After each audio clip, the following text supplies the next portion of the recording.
ในวันที่29กรกฎาคม2026นี้สภาทฤษฎีศูนย์กลางภาคได้มีการจัดกองประชุมคณะประจำสภาทฤษฎีศูนย์กลางภาคร่วมกับทางคณะรับผิดชอบกาเกียม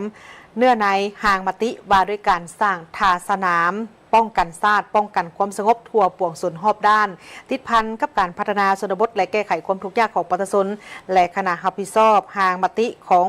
กระทรวงอุตสาหกรรมและการค้า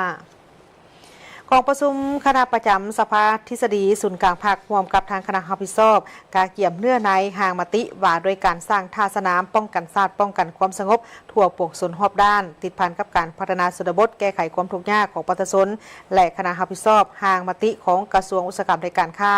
โดยการเป็นประธานของศาสตราจารย์ของสหายศาสตราจารย์ปริญญาเอกกิแก้วไข่คำพิทูลกรรมการกรมการเมืองศูนย์กลางภาคประธานศูนย์การในเราสร้างชาติผู้ชี้นำองค์การจัดตั้งมหาชนประธานสภาทฤษฎีศูนย์กลางภาคมีคณะประจำสภาทฤษฎีศูนย์กลางภาคพร้อมด้วยภาคส่วนที่เกี่ยวข้องเข้าร่วมกองประชุมในครั้งนี้เพื่อค้นคว้าประกอบคำเห็นใส่ห่างมติ2ฉบับของทางคณะบริหารงานศูนย์กลางภาคสมัยที่12คือการสร้างท่าสนามป้องกันชาติป้องกันความสงบทั่วปวงส่วนรอบด้านติดพันกับการพัฒนาชนบทและแก้ไขความทุกข์ยากของประชาชนและการสุขโยส่งเสริมและพัฒนาเศรษฐกิจในเงื่อนไขใหม่สำหรับห่างมติว่าด้วยการสร้างท่าสนามป้องกันชาติป้องกันความสงบทั่วปวงส่วนรอบด้านติดพันกับการพัฒนาชนบทและการแก้ไขความทุกข์ยากของประชาชนเมนมติที่มีความสำคัญทางยุทธศาสตร์เพราะเป็นการวางทิศทางในการประสานของทั้งสองภารกิจยุทธศาสตร์ของชาติก็คือการป้องกันประเทศการพัฒนาประเทศให้เป็นเอกภาพกันอย่างนักแน่นซึ่งการสร้างท่าสนามป้องกันชาติทั่วปวงชนและท่าสนามความสงบทั่วปวงชนจะต้องถือเอาประชาชนเป็นรากฐานเอาการสร้างความเข้มแข็งทางการเมืองเศรษฐกิจวัฒนธรรม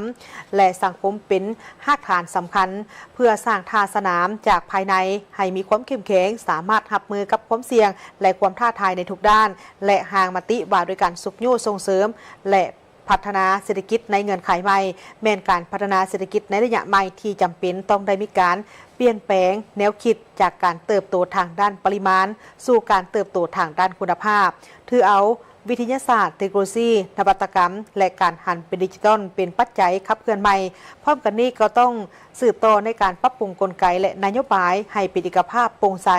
สร้างสภาพแวดล้อมที่เอื้ออำนวยต่อกับการลงทุนการประกอบธุรกิจและการแข่งขันอย่างเป็นธรรมนอกจากนั้นก็ยังเป็นการยกสูงบทบาทของวิสาหกิจภายในประเทศส่งเสริมวิสาหกิจขนาดน้อยขนาดกลางพร้อมทั้งสร้างขีดความสามารถในการเชื่อมโยงในระดับภาคพื้นและสากล